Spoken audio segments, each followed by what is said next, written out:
Well, good evening, everyone.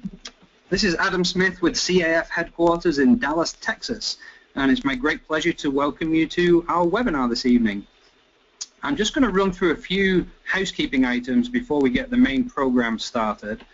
We have got a possible storm coming our way here in Dallas, and we did want to let you know about that just in case there's a power cut. If everything goes dark, unfortunately, it probably means we've lost power, but hopefully that won't happen and we can get through the program over the next 45 minutes or so. This is an interactive program, so I do want to encourage everyone to ask questions or make comments and share your thoughts tonight. If you're on a PC, you should find a little chat box over there on the right-hand side somewhere. You may need to play around with the controls a little bit, but just type a question in there. My job this evening, I'll be catching those questions, and from time to time, I'll stop Keegan and pass your questions on to him. And the recording bullet here is to remind Keegan you have to press the record button so we can record this webinar. We're going to put it up on YouTube, probably be up there sometime tomorrow. So if there's anyone you want to share this with, we'll post that on our Facebook page, the link to the YouTube. Okay, CAF moved to Dallas, moved the world headquarters of the organization to Dallas last year, and when you move to a new city and you're planning, as we are, a major new museum attraction, you start thinking, well, what happened here in World War II? And as we've discovered over the past 12 months or so of research, some really interesting things happened in Dallas. Most important of all, the largest aircraft factory by production in North America was here in the city, and it made T6s, as you can see in the photograph here. In fact, if you see a T6, there's an 85% chance that it was made in Dallas during World War II, because 85% of every T6 ever made was made here in Dallas. They also made 4,500 P-51 Mustangs. This happens to be a C model P-51 Mustang, our red tail that celebrates the achievements of the Tuskegee Airmen. If you ever see a C model P-51 Mustang, you know for a fact it was built in Dallas, because every C model was built here, plus various other models. And it wasn't a typo. We had a few comments, people saying, did you mean B-25s were built in Dallas? No, they built 1,000 B-24 Liberators here during the War II, under license from Consolidated. And tonight, your presenter, Keegan Chetwynd, is going to take you through the forgotten history of North American here in Dallas. And I use that word forgotten advisedly. When Keegan and I started looking at this story when we moved to Dallas, we just assumed that someone would have written a book about this, or that there would be readily available historical sources. But as it turned out, there was literally nothing we could go to. There was no book. There wasn't even a good magazine article we could find. And we've had to go basically to original source material. And over the last year, Keegan has spent a lot of time in the local libraries, spent a lot of time on eBay. A lot of the materials he's going to share with you tonight, we managed to secure by picking them up off places like eBay and local rummage sales and things like that. So I'm going to hand over the presentation now to Keegan, and he's going to take you most of the rest of the way. And as I just hand over the screen to him, he should have picked it up. And over to you, Keegan. Okay, can everybody hear me? Just want to double check. So as Adam mentioned, what we're going to talk about this evening is North American's aircraft production efforts in Dallas. It's, as Adam mentioned, something of an unknown story, but our purpose tonight is not to delve too deeply into some of the academic aspects of North American, but more to give you a sense of the broad social achievement that occurred here during the war.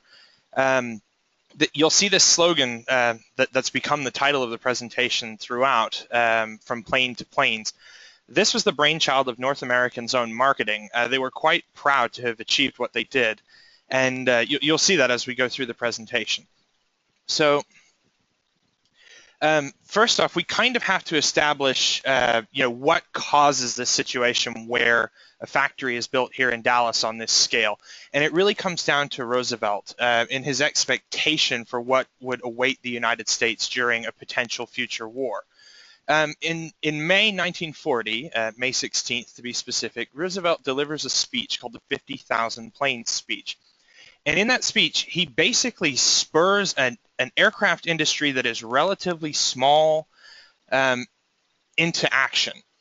He addresses the nation and says, I should like to see this nation geared up to the ability to produce 50,000 planes a year. Furthermore, I believe that this nation should plan at this time a program that would provide us 50,000 military and naval planes. What he's wanting is for the total number of U.S. aircraft to rise to 50,000, and for that to be sustained as an annual target in the pre-war years. This is a pretty amazing speech when he makes it, because it represents billions in funding that's going to go into the aircraft industry. But there's a much more fundamental problem, and that's that the aircraft industry is operating roughly at capacity, building only a couple thousand airplanes a year. This is a picture of the inside of North American's Inglewood plant, where they're building wings for T-6s, and they're barely able to keep up with their existing order. And what Roosevelt has just told them is more orders are coming, big orders, and you need to be ready for them. So this man, Dutch Kindleberger, who's the president of North American Aviation at the time, realizes that in this there's a tremendous opportunity. His company is holding some of the largest contracts to build the T-6 and the B-25, and he needs to find a way to create sufficient space to do this. Now, North American's quite dissimilar from other aviation companies at the beginning of the war and in this time frame. They're very healthy financially. Initially, North American was set up by the president of Curtiss-Wright, Clement Keyes, as something of a bit of a slush fund for him to shelter money. Basically, the whole thing comes screaming to a halt, and North American decides, we're going to become a manufacturing firm. Kindleberger comes over from Douglas, and at the time, in the time frame we're talking, North American has only been building airplanes for 6 years. So they start to look around the country as to, where might we potentially set up some kind of factory that would help us fill these orders we now have. And it occurs to them that Texas, in many ways, is a lot like California. They expect that Texas has a moderate climate. The reason they're interested in that is because they're expecting to complete some portion of their aircraft construction outside. They see that Texas has low land prices and taxes. This is of keen interest to them. And because Texas is one of the hardest hit states in the Great Depression, there's an abundance of unemployed workers or underemployed workers. And because no one can really afford it, there is ample electrical power available.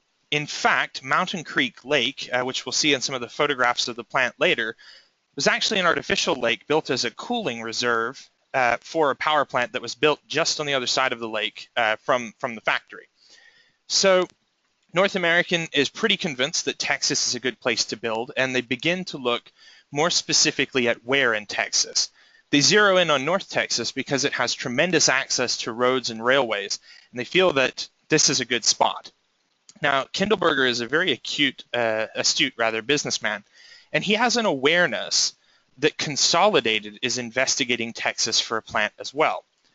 Consolidated has been working to create a contract with the city of Dallas that would allow them the necessary provisions to build a factory at a small reserve airfield south of Dallas called Hensley Field. Consolidated, however, doesn't have the liquidity to actually execute, but they're far enough along in the contractual process that they're risking penalties from the city of Dallas. And so Kindleberger says, we'll assume your obligation to the city if you would only let us.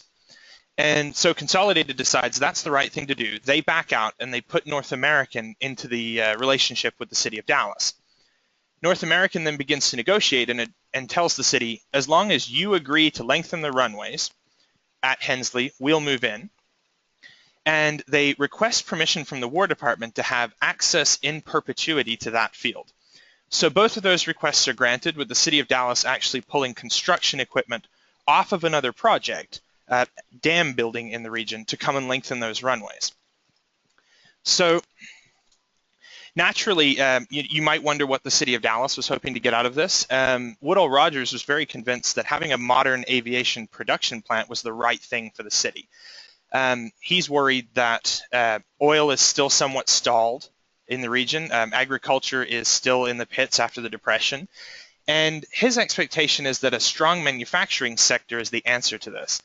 At the time, in 1940, 4% of Dallas County's population is working in a factory.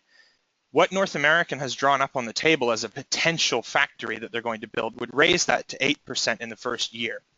So he's a very keen supporter of this. So all the contracts are signed on the 23rd of August, 1940, and North American is now committed to build this plant here in Dallas. During the remainder of August and into November, they spend their time buying up the land parcels around the airfield, in addition to what the city provided them. Their total site ends up being 152.5 acres, and they're anticipating adding 17,000 jobs. They plan for these 17,000 jobs to be here in Texas because they cannot afford to rob employees from California. They're planning to bring in a management team, and literally that's all. They expect to train that workforce here. So this is a big deal for the city of Dallas, and it makes headlines in the Grand Prairie Texan, the newspaper, when they break ground on the 28th of September in 1940. Now, it's an interesting turn of events that happens after this. North American has hired their subcontractors, they've hired their architects, they have a design that they like, and they're moving forward. But there is a government agency called the Defense Plant Corporation, which is keenly interested in what's going on in Texas. The Army and Navy have been ramping up operations at Hensley to accept airplanes from North American. And in 1940, in October, the military starts a big campaign to construct things on their side of the base.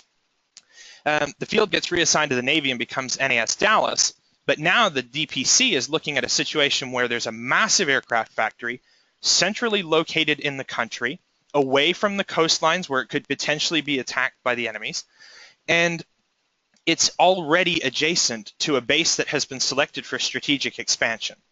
So the DPC, whose job it is to finance plant construction, has really been sniffing after the big boys. They've been trying to get Boeing and Consolidated to come and build these factories, and now North American's doing it by themselves. So the DPC comes in and says, we want to be a part of this project. Please allow us to shoulder the burden and responsibility for building the plant, and we'll lease it back to you. So North American, again, Kindleberger is an astute gentleman, and he realizes that the DPC is in dire need of a success story. And so they agree that the DPC will build the plant, lease it back to North American for $1 a month, but they'll also include $7.9 million worth of installed equipment inside the factory to begin with. So at the end of the war, North American pays $60 for $7.9 million in equipment plus the cost of constructing the buildings. These little tacked-in signs are actually still out there at the plant. I did have the opportunity to see one today. So they begin construction on the plant, and very quickly they realize they're going to have to build additional structures to support the construction of the plant. So some of the first things they build are the forge, seen here in this picture, and the hammer room. And these are key components not only in later aircraft construction, but also in the construction of the plant itself. They kind of build it from the inside out, in a sense. Production on the assembly line for the T-6s begins before the actual factory is completed. So the first aircraft began production on March 8th, 1941. And a few short days later, it flies away. So the first aircraft departs the factory on the 30th of March, and the facility itself is judged to be complete on the 7th of April. So that's quite an impressive occurrence.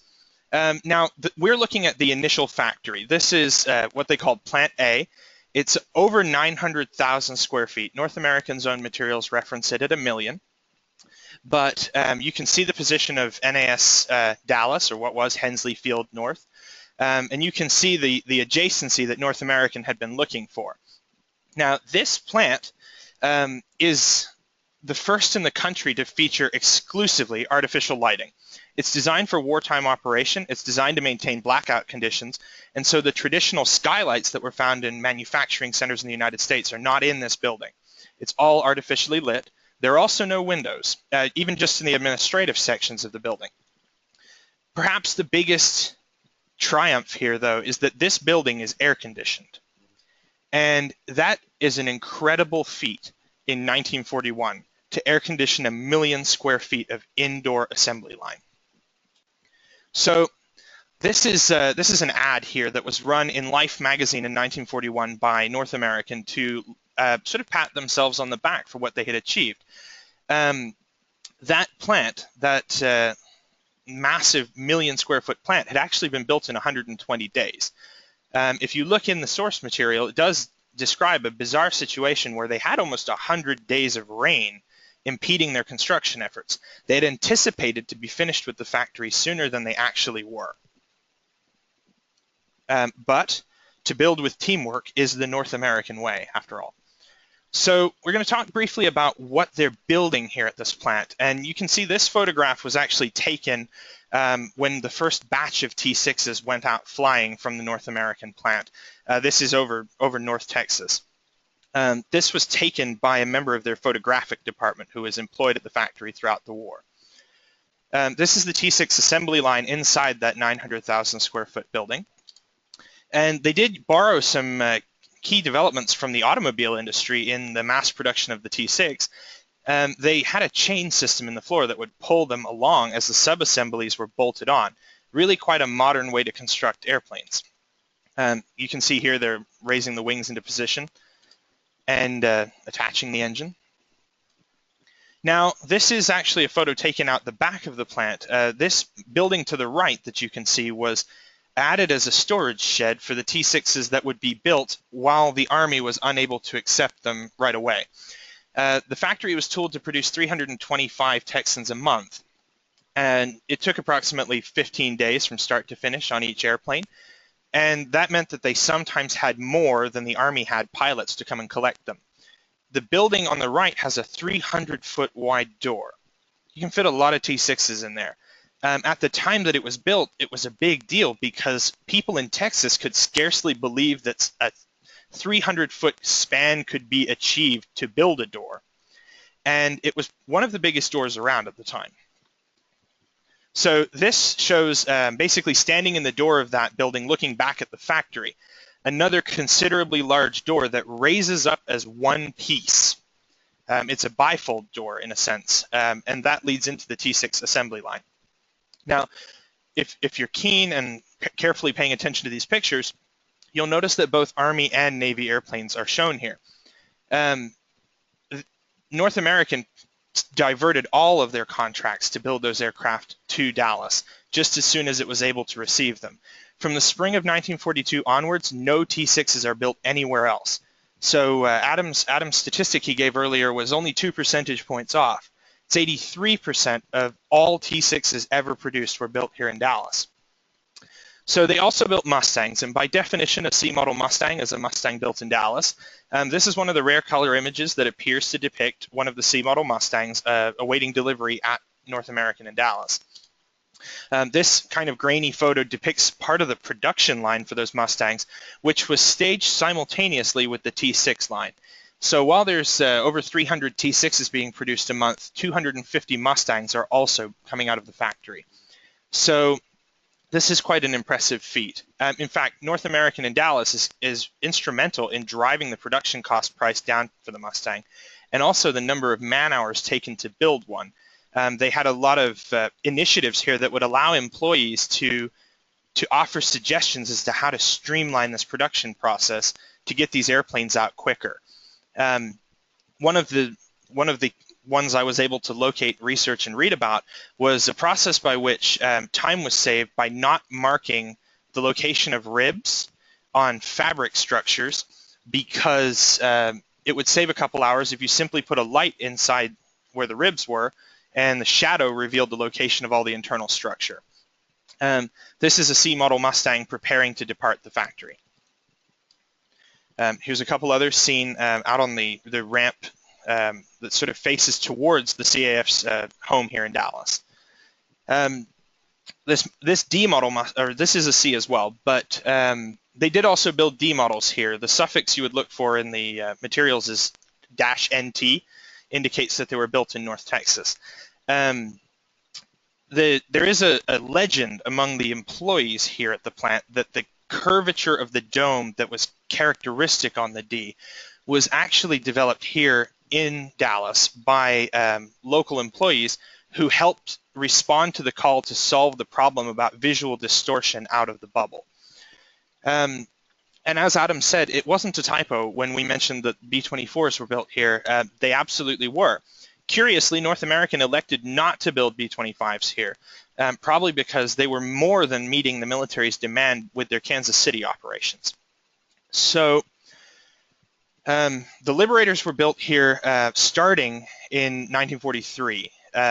March of 1943, the first Liberator left the production line, but by November 1944, the need had caught up with the demand for Liberators, and so the supply rather had caught up with the demand, and so they were able to give that production line over to another project, which we'll talk briefly about towards the end of the presentation.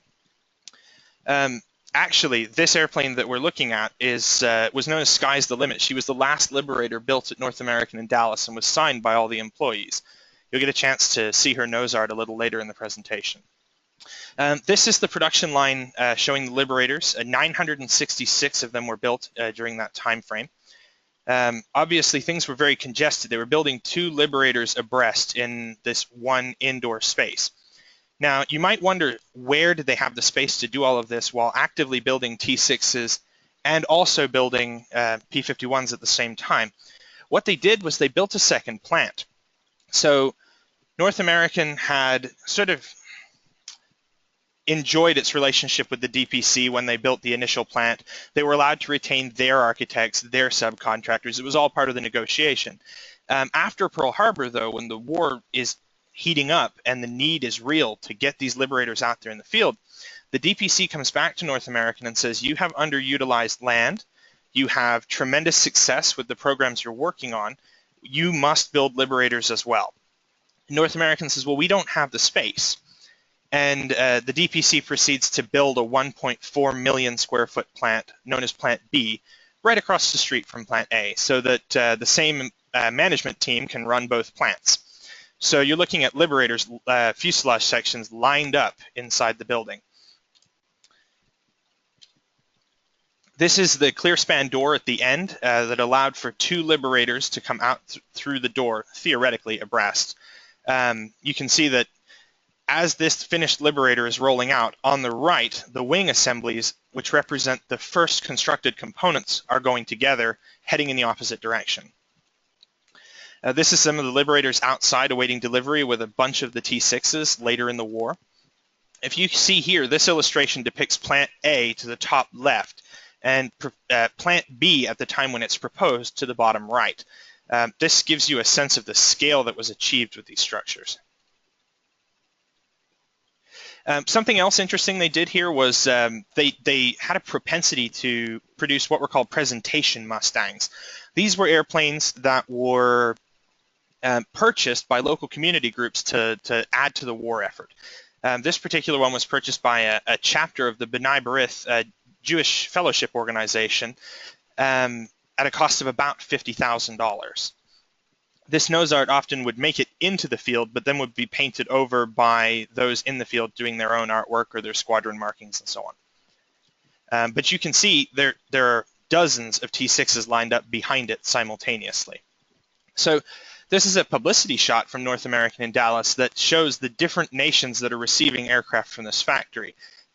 T6s are sent out via Lend-Lease and are used to train Commonwealth pilots as well. And this does happen because Dallas is able to produce enough T6s to meet everyone's need. The same is true of the Mustang. This shows a rail system that was constructed to allow the airplanes to be slid out onto the tarmac to allow for engine run-ups and airworthiness testing. In the background of this image, you can see NAS Dallas across the field from the back entrance to North American. These airplanes here are getting ready to depart. One of the last things they would do before they departed was a compass swing, which would allow them to get a sense for whether all the instrumentation was free and correct and clear. It should be mentioned, though, that the people that would come and pick these airplanes up generally were women. The 5th Ferry Group was established up at Love Field and was well stocked with WASP pilots for a large portion of the war. And frequently they would arrive down at this factory and would take these aircraft off to their forward deployment areas. Now, what we're looking at here is shift change at North American. So several thousand people here are observing some dignitaries walking through. These folks are going home for the evening. If you can see, this road bridge actually was a fixture in Grand Prairie for a long time, the bridge that they're walking on. But it was destroyed several years ago when a car ran into it, and they tore it down so that it wouldn't fall down later on. Behind these folks is the power station, where the original diesel generators still remain out here at this facility, but you can see the workers lined up trying to get out of the plant. So they did have a 3 8-hour shift setup that allowed for work 24 hours a day. Generally speaking, they worked 6 days a week, trying to make sure everyone had time off on Sunday. But when war demands rose, that was impossible, and they did have to come back to working a 7-day-a-week schedule.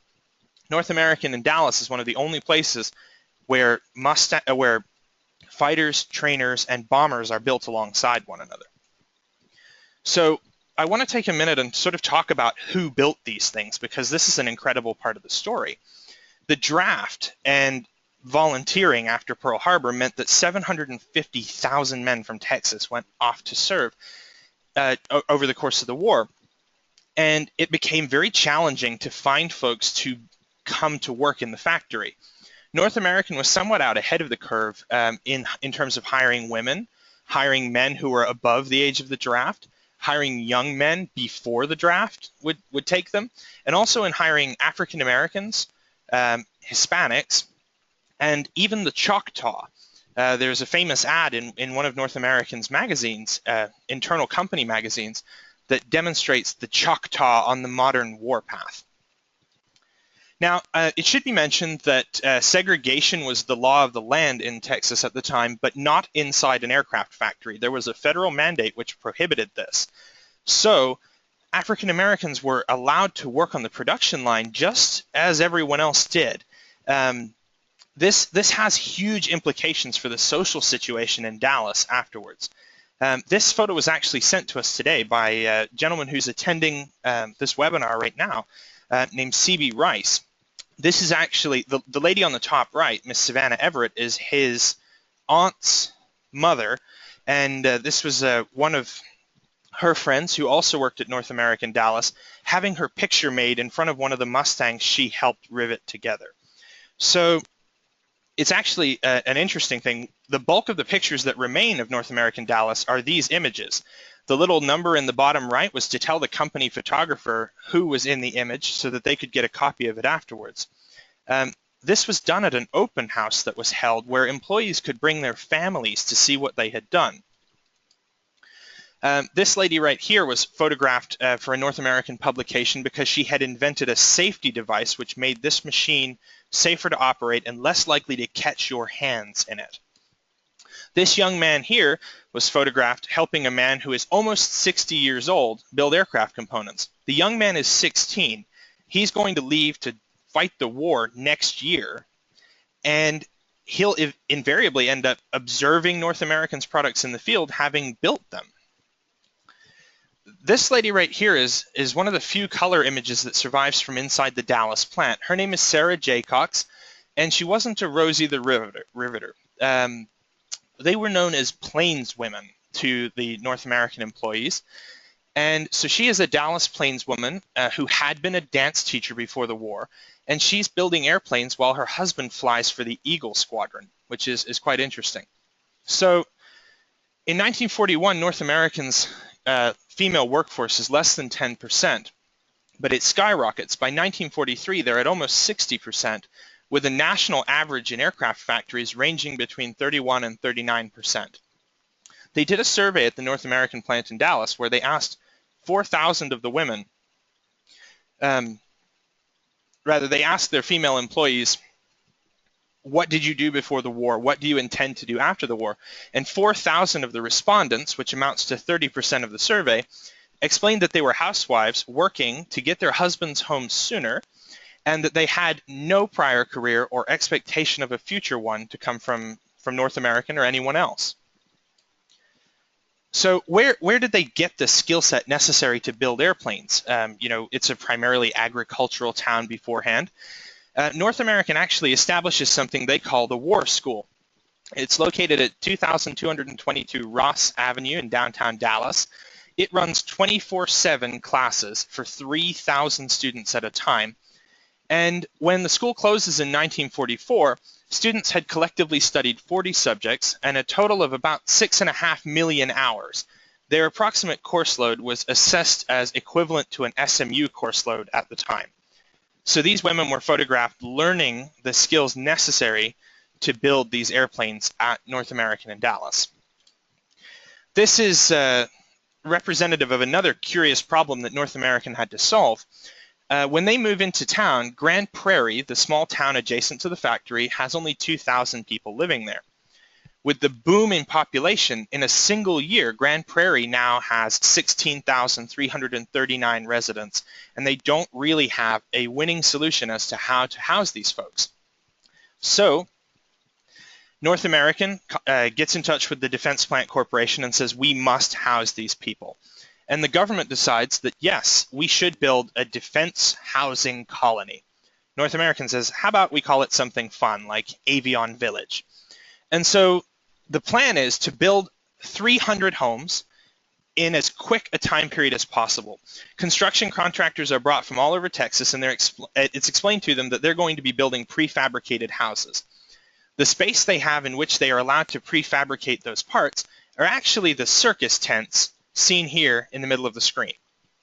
These manufacturing companies are going to build these houses and carry the pieces out to these pads and place them down. North American has made arrangements for a community center to be built that has a daycare and a couple of other facilities that are designed to allow maximum productivity from their workers. And interestingly, the grass space left in the middle here is to allow people to travel from their homes to the plant. So the traffic flow would actually be towards the top of the picture, which leads towards the plant. So they held a media event where they brought construction crews together and the media, and they explained that they were going to build a house in record time. The construction company that won the race built the house in just over 58 minutes. And I mean, built it till it was finished, and finished inside. This is one of the photos that was sent out to the press after the event, which depicts this lady in her finished house that had been built in 58 minutes. So we'll talk a little bit about what the military called civilian production soldiers. This was how they identified the people working in these factories on the home front and the folks working at North American. And they had an award, the E-Pennant, which would recognize people for factories for exceptional service. And North American really wanted one of these. They had had some problems early on with striking and things like that at their Inglewood facilities, and they really felt like winning one of these was an imperative. They wanted to, reestablish their credibility with the military, and it meant a lot to them. This was a key pursuit they were on. And they did win. On the 21st of September 1942, they won their first one for building 728 airplanes in a 30-day period, which is an incredible feat all to itself. However, there were other requirements placed upon winning these awards. You couldn't just excel yourself at building airplanes. You also had to have 100% participation in the war bonds program. It's interesting to note that smaller companies were able to win these in some sense easier. because they could convince 1,000 people to engage in the war bonds program. At the time that North American is trying to convince folks to get in on this, to help them win this award, they have payroll ranging into the tens of thousands of people. And so they try very hard to convince everyone that you have to buy into this war bonds program. And they do really well, but there are some holdouts. Desperately wanting their award, North American actually decides to dock the pay of every employee so that they can all have war bonds. This gets their completion level up to 100%, and they're able to win. So they're the first plant in Texas that wins one when they get it. And they do receive a second one in April of 1943 for continued production excellence. Now, this is where the story starts. Keegan, this might be a good... Keegan? Yes? Can I jump in with a few questions? As soon as you started talking about the factory workers and started showing those photographs, quite a few questions came in. So I thought maybe we'd just break and you could maybe try and answer a few of these. Sure. One question was, did they work around the clock? Was this a 24-hour-a-day operation? Yes, it was. So the 3 8-hour shifts carried them through the 24-hour day. The image that we depicted at that time was a Mustang doing its run-up in the dark, very much a 24-hour operation. Okay, and John asked how many people worked there. So John, it does fluctuate. One of the big problems that they had here at North American was Dallas had something of a kind of a transient workforce in a sense. They would end up having to go as far away as Lubbock to try to find reliable employees and bring them in. At one time, their turnover was over 100%, but just as an average, there's between 20 and 30,000 employees in this plant really at any given time. Peter tells us that his father worked there under Dutch Kindleberger, and he wonders how he could find out more information about his father. Is there any place that he could go and try and research his dad's history? So right now, we're kind of in a strange situation where there isn't a lot of corporate information out there about North American because of their purchase by Rockwell and eventually Boeing. A lot of the records and so on have been dispersed. As Adam mentioned at the beginning of the presentation, one of the things we've had to do is go to eBay and try to snatch up whatever you can relating to North American and Dallas. There is no central archive that explains where these things, there is no central archive that explains who worked there. There isn't even really a comprehensive set of drawings of the buildings that we've been able to locate at this time. So we're happy to have you engage with us in this collaborative research project, and as soon as we find something, we'll let you know. But we, at this time, I can't direct you to a place that has this information. As Adam said, there's no book written on this subject. Recently, a brand new book was released on the history of North American's factories, and in spite of employing more than a third of North American's total workforce across the country, the plant is only mentioned 5 times, and almost in passing. Peter, one partial answer I can give you is that one of the great finds that we were able to pick up from eBay was about a 2/3 complete set of the factory newspaper that was produced throughout the war. And that is a really great historical source. I think Keegan has brought in some of the photographs that we've seen tonight and some of the information.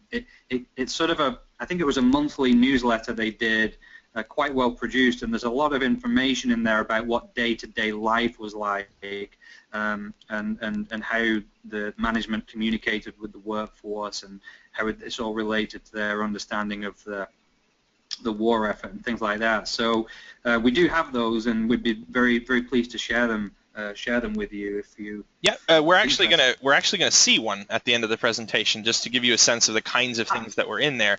It's almost like a high school paper, really. And one last question for now before I let you move on, Keegan. And this one's from me. I've heard there were blind people employed at North American. Maybe you were going to talk about them, but a little bit later on. Yeah, so there were blind people employed at North American. they determined was that the blind are actually able to feel minor deficiencies and discrepancies in very small parts with their sense of touch better than sighted people are able to see them visually observing them. And so they employed blind people in very strategic ways, almost as a quality control process for the tiny pieces in aircraft subassemblies. Cool. Okay, back to you, Keegan. Back into the flow of the presentation. Sure. Okay, we'll get it back going in the right direction. Okay, so this right here is Sky's the Limit. I told you we'd see a picture of her with her nose art later.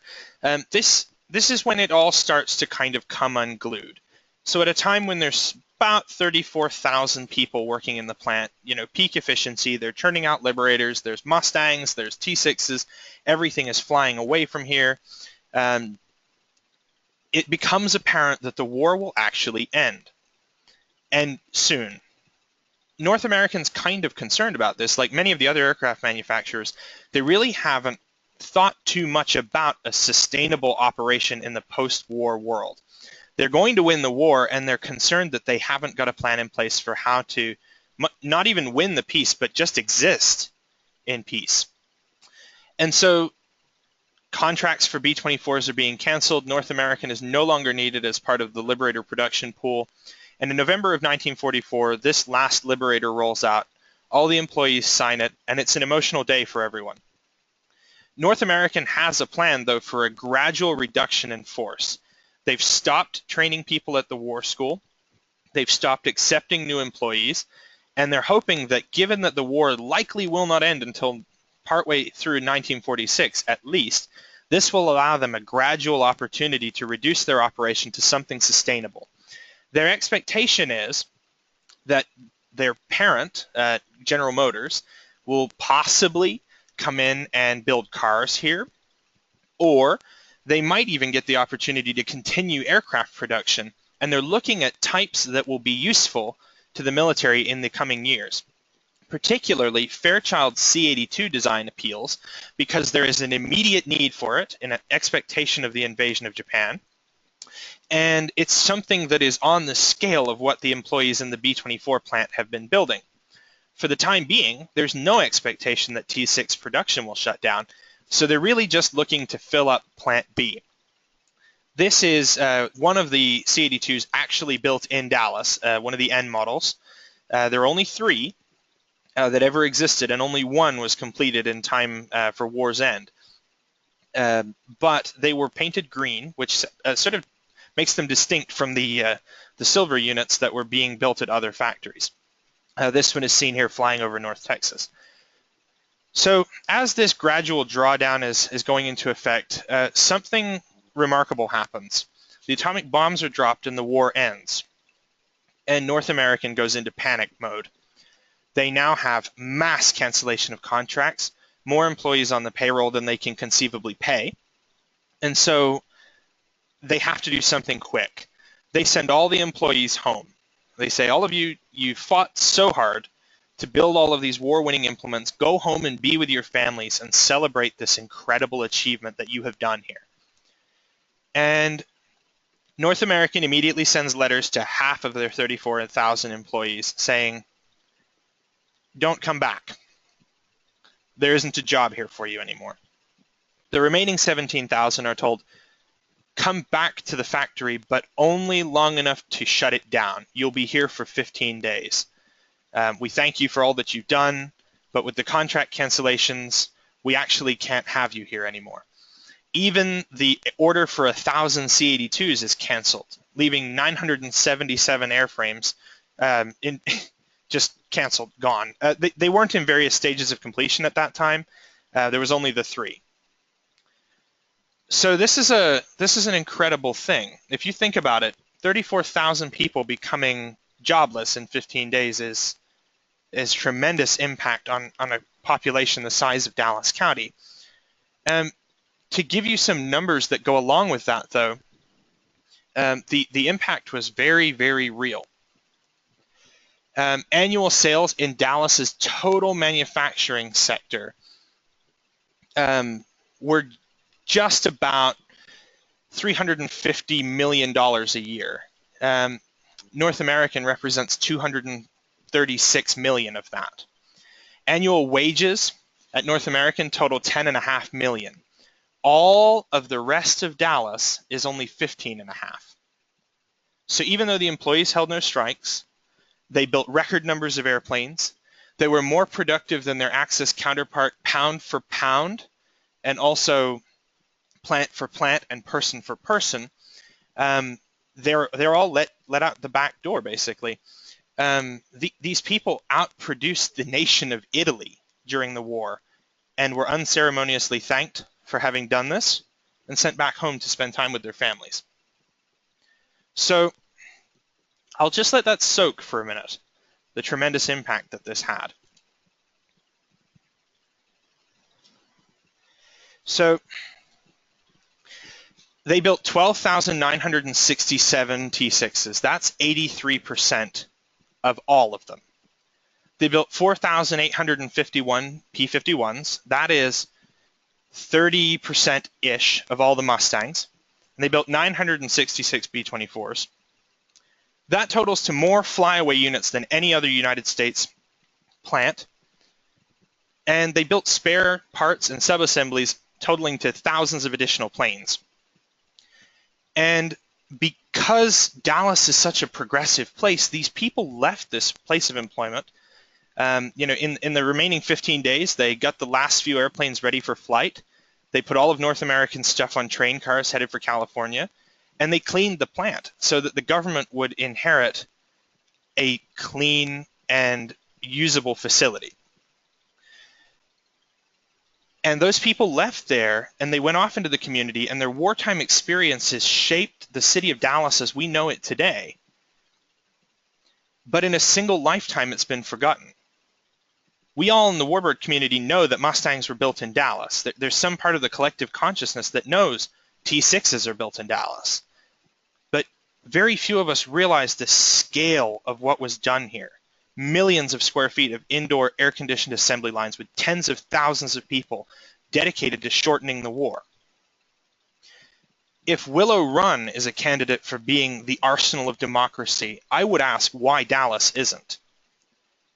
It is every bit as likely that the war was shortened by what was achieved here as it was at Willow Run.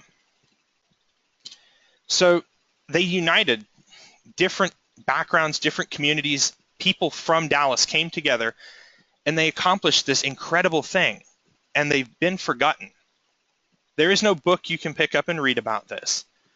And I'm asking you guys to help us tell this story. It's kind of like pay it forward. Even if you only go out of this webinar and tell 3 other people, that's 3 people who didn't know this that need to. So I would encourage you all to do that. And just so that we don't end on the biggest downer of all time, let's talk about what happened with the plant afterwards, just quickly. So Plan Core 25 was the official name of this plant. Because the DPC had built it, control of the plant now reverted to the government. North American didn't have to sell it or anything, but the government now had this incredible facility to try to find a way to use it. So because of the purchases of land necessary to build the Liberator factory, we've gone from 152 to 272 acres. There are 85 buildings on campus, totaling over 2.9 million square feet. They have a really hard job finding anyone to inhabit this building until Vought comes along. So Vought is going to come in here and build aircraft like the Cutlass, and the various iteration of successor companies that follow Vought occupy this facility up until the 2000s, building various things. Triumph was over there. And when the Navy closed the NAS Dallas facility, the production side of things became somewhat uncertain as well. But it's not all bad news, because the buildings have been kept up, which means they're here when no other major aircraft factory in the United States has survived in this way. North American's Inglewood plant was demolished during the expansion of LAX. Willow Run, as we know, has been torn down in a succession of components. But here we're looking at a picture that was taken only a couple weeks ago that shows this facility. If you can all see my pointer, this is Plant A. This big, long building over here is Plant B. This small building that they now call Building 2 is actually North American's original offices. The building with the 300-foot door is this one right here. And in behind it are buildings 23 and 24, which are the forge and the hammer room. Those original buildings still exist. So I borrowed these pictures from the website of Dallas Global Industrial Center. These are the folks who now have the plant and are trying to find someone to occupy it. Those images of the thousands of workers were all lined up where this red corridor is. The power station we saw in the background is this structure right here. They were all walking out through here. This is a screen cap from their website that shows the lease potential of the buildings and assesses their square footage in modern terms. And so I actually had the good fortune of being out there today to take some photos. It was a sort of nasty, but it could be worse kind of a day. And Steve Buss, our VP of membership, went along with me, as well as several other CAF interested parties. And we were able to go and tour these buildings. And what's happened here is we've taken a shot that lines up with the original shot of that T6 holding building. It's still there. The glass is still in the doors, except that it's been painted over. The Liberator production facility is still there, and we were able to basically pin down the location of this photo showing the Liberators coming down the final assembly line. The crane rails overhead, several of which appear to be original. As Adam mentioned, we've had a lot of this information come to us from source material that we found at rummage sales and so on. This is one of the takeoff newsletters that he mentioned. This particular article is relating Dutch Kindleberger's experience with his employees' questionnaires. There is another one where they show a picture of Kindleberger reading a letter from a guy who had been brazen enough to write on there, "Dutch will never read this, so I'll tell you what I really think." Of course, Dutch did read it, and it made news. This is a couple other things that we found. North American Aviation Assistant Foreman Security Badge, as well as a United Automobile Aircraft Agricultural Implement Workers of America union card belonging to a Dallas resident who belonged to the chapter that was associated with North American's Dallas operation. So I guess I'll turn it over to Adam for a couple more questions. But please feel free to drop by the CAF headquarters if you'd like to see any of these resources in person. Okay, while I call the question panel up here, Keegan, are there any artifacts and things that you are actively looking for that you think might be out there? Yeah, so we know this stuff is out there because every time you look, you can kind of see the ghosts of this plant out of the corner of your eye, in a sense. Ideally, we would like to find, a rivet gun that has lineage having come from this plant. The story of the riveters is such a powerful one. Clothing. Really, the physical artifacts that tell the story of this plant that can help connect people are what we're looking for.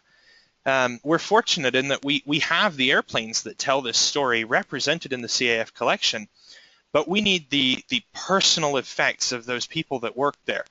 Every time we've given this presentation, we've had someone raise their hand at the end and say, "My dad worked over there," and that has helped us track down key pieces of information, key artifacts. One of the rare and incredibly unique things that we've had sent to us is a promotional pamphlet that was handed out at the open house when all of those pictures were taken with the employees and their families. A pamphlet was handed out telling people what their family members had been doing at this plant and the incredible things that they had achieved. And there are very few of these left around, and we had one donated to us very generously from someone who had a family member who'd worked in the plant. Cool. Right, I'm gonna dive into the questions here. There's quite a lot of them, and they're coming in thick and fast right now. Let's start with several questions relate to Consolidated, pointing out that as well as the B-24s being built in Dallas, Consolidated had a big plant in Fort Worth. And so people are asking questions like, why why were they building B-24s in Dallas when they were also building them in Fort Worth? And was there any collaboration between the two plants? Yeah, and things like that. So there was. There was collaboration between everybody. The Liberator production pool was a federally administered program to get Liberators built. So Consolidated was building them in San Diego, but it wasn't helping. They weren't building enough. And so Ford received a big part of the contract to build these airplanes, and Consolidated later, having cleared a lot of the hurdles they faced initially with moving to Dallas, were able to find a suitable site very similar to this one over in Fort Worth, and they were over there building those airplanes as well, but they could not keep pace either. And so North American was brought in to help shore up the number of Liberators being sent overseas. You have to think about how many of these airplanes are being lost, how many are needed. As the war expands, so too do the war fronts and the need for airplanes everywhere. To say that Dallas achieved something incredible in the war isn't to the exclusion of Fort Worth. They did as well, but I've read at least 3 books on the Liberator production over in Fort Worth. There are no books on North American in Dallas. Oh, just real quick, another cool anecdote about aircraft production was that Globe, well, the precursors to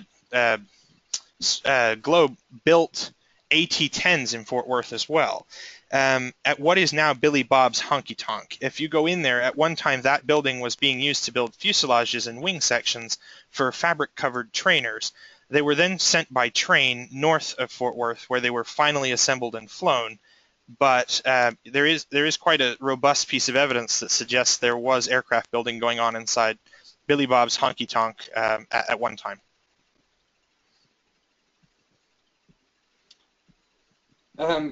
You're getting a lot of invitations, Keegan, to give this presentation to community groups in the Dallas area. I shall trust you to write them down for me, Adam.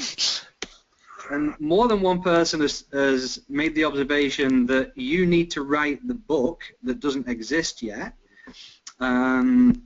So there's maybe so Adam, let me turn that around back on you, and why don't you tell us why this story is so important to us and what we intend to do with it?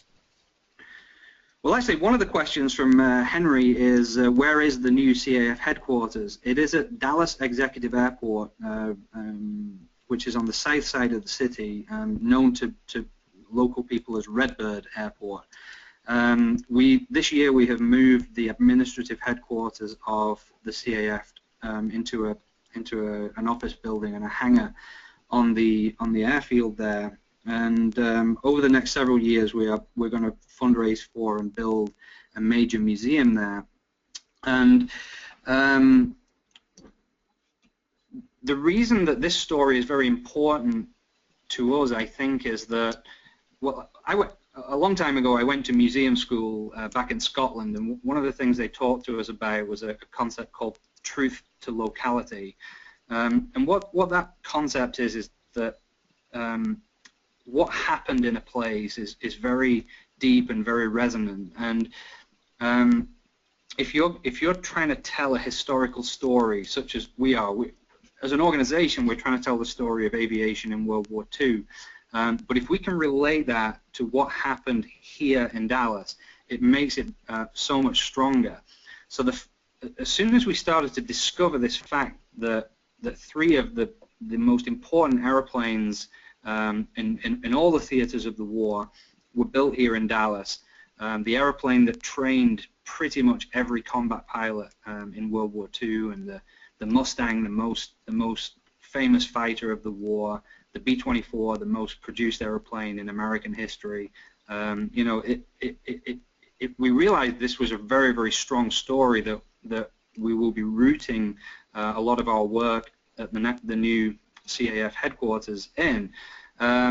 So that's when we just kind of thought, all right, this information will be readily available, and it's been quite fascinating to me. I've worked in historical organizations and museums in a lot of different parts of the world, and I've never come across this where a city the size of Dallas appears to have almost literally forgotten that something really important happened there.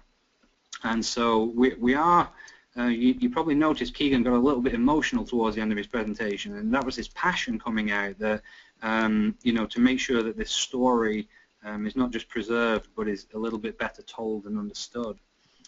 Okay, let's go back to the questions here.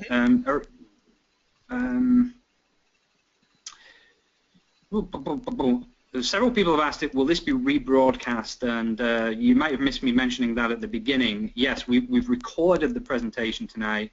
It will be put up on YouTube tomorrow. If you go to the CAF's Facebook page, we'll post the link. On there. Now, this is a question from CB Rice. Is saying, do you have any information on North American at Love Field? CB thinks that there was what seems like an offshoot of North American at Love Field in Dallas. Do you know anything about that? So just vaguely, this sort of gets to the edge of what we've been able to say with any degree of certainty or to be definitive about. But there is some indication that there was sort of a depot-level maintenance facility for Mustangs at Love that may have been staffed with North American employees. But CB, I did see your note earlier when you sent the picture along, and it's something I plan to look into the source material to see if we can determine.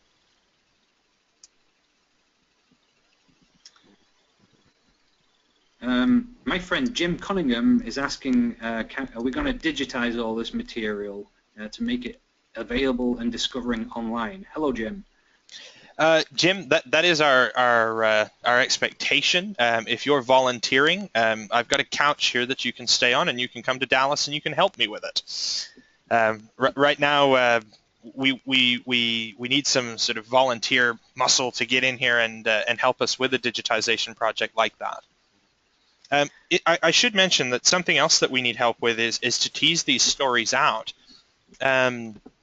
We moved up here, Adam and I, in headquarters, and became aware of this story and started to research it. And, you know, it was sort of on a napkin that I counted out production totals and realized that this has to be an incredible plant to have built 18,000 airplanes.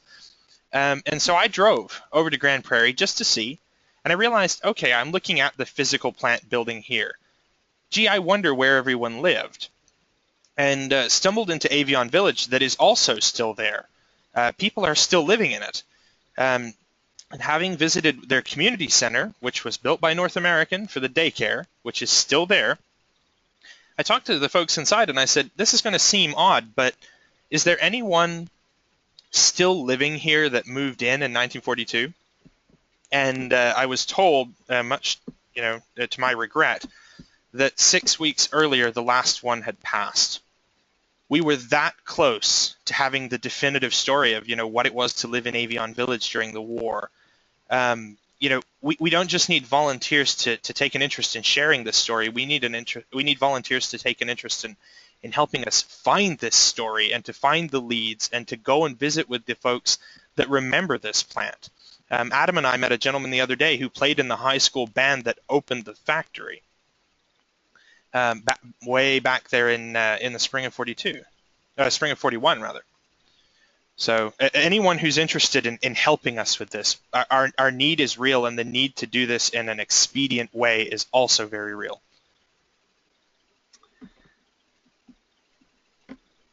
Someone's saying, if they have artifacts from North American Aviation, who do they contact to give them to? Me.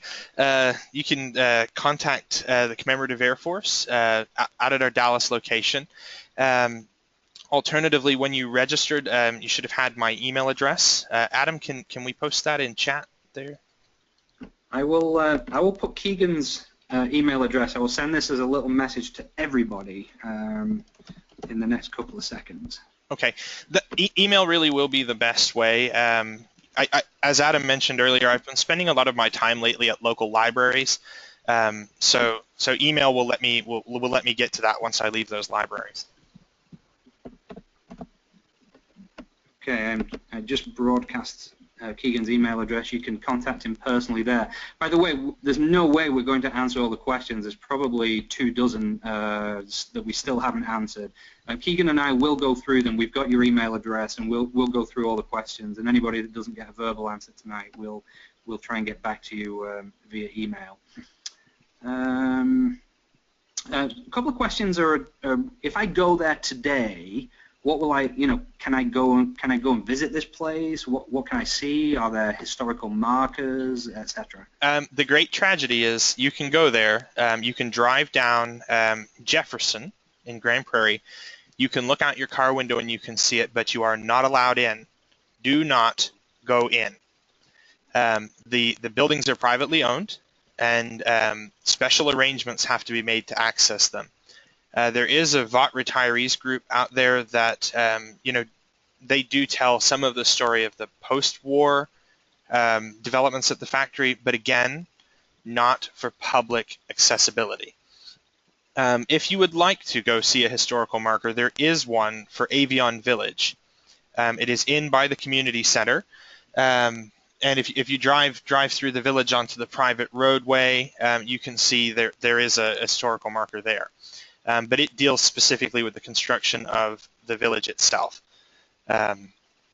If you do drive by, you can see these large buildings, but I would stress that because they are so big, you really can't take them in. The road is too close, and so you just appear to be driving along a mile of white concrete walls. If you fly, not clear on the specific arrangements you have to make to enter the airspace around these buildings, but the Naval Air Station is no longer active. You can get a good view of the buildings from overhead. One of our CAF staff members, David Oliver, flew over there the other day on his way to Fort Worth and was just taken aback by the tremendous size of the plant. Well, great. I think we've gone an hour and 5 minutes. I think it's probably time to wrap the presentation up now. I do want to, first of all, thank everyone that's participated. Really appreciated your questions. It helps keep Keegan and I on our toes a little bit.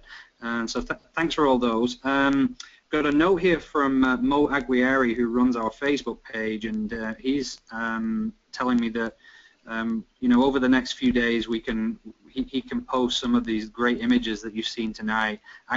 Keegan, I have not seen those wonderful things you did where you merged a historic photograph with a modern photograph. They're wonderful, and maybe we can do a few more of those and get them on the Facebook page. Credit for those needs to go to Leah Block. She does a lot of the creative services stuff for the CAF. I sent her the vintage picture and the images that Steve Buss photographed today while we were at the plant, and Leah got that done in the 30 minutes preceding the presentation so that you could all enjoy them. So if you ever see Leah around, thank her for that. Well, thanks for that piece of knowledge, Keegan. Thank you, and thank you, Leah. Mo is also saying if there are further questions, you can put the questions in through the Facebook page, and we'll try and we can do some Q&A on there as well. So this is just the beginning, folks. This is what you learned tonight is what Keegan's been able to pull together in about 12 months of research. There's still some holes in the story. I'm sure there's more wonderful material out there. So we'll keep searching. And I do want to end by giving a personal thank you and a thank you on behalf of everyone that's tuned in this evening to Keegan. He's worked really hard on this stuff, and I happen to know that most of this has been done in his personal time, a lot of evenings and weekends, and a lot of passion for preserving and sharing this story. So, Keegan, thank you for your dedication to this, and we look forward to hearing further updates from you. Thanks, Adam. I really appreciate that. Thank you. So thus concludes the webinar, and again, thank you everyone, and we'll maybe see you again on a webinar sometime soon. Good night.